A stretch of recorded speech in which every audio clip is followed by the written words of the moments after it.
Hi ನಮಸ್ಕಾರ ರೀ ಎಲ್ಲರಿಗೂ. ಇವತ್ತು ವೆಜಿಟೇಬಲ್ ಮಿಕ್ಸ್ ಮಸಾಲ ದೋಸೆ ಮಾಡಿ ತೋರಿಸ್ತಾ ಇದ್ದೀನಿ ರೀ. ಇಲ್ಲಿ ನೋಡಿರಿ, ಹಿಟ್ಟು ತೊಗೊಂಡಿನಿ. ಆ ಹಿಟ್ಟಿಗೆ ಮೊದಲೇ ರೆಡಿ ಮಾಡಿ ಇಟ್ಕೊಂಡ್ರಂಥ ಹಿಟ್ಟಿದು ಸ್ವಲ್ಪ ಉಪ್ಪು ಸಕ್ಕರೆ ಹಾಕಿಟ್ಕೊಂಡೀನಿ. ಇಲ್ಲಿ ಎಲ್ಲ ತರಕಾರಿಗಳನ್ನ ಕಟ್ ಮಾಡಿ ಇಟ್ಕೊಂಡೀನಿ ರೀ.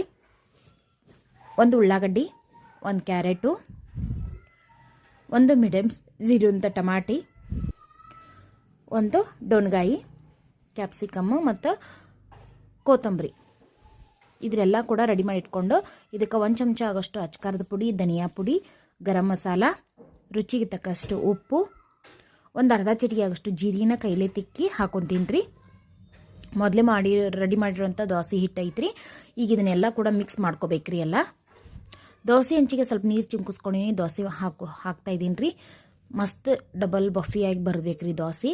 ಇದಕ್ಕೆ ರೆಡಿ ಮಾಡಿ ಇಟ್ಕೊಂಡಿರೋಂಥ ಎಲ್ಲ ತರಕಾರಿಗಳನ್ನ ಸ್ಟಫಿಂಗ್ ಮಾಡ್ಕೋಬೇಕು. ಆಯ್ತು ರೀ. Vegetable mix masala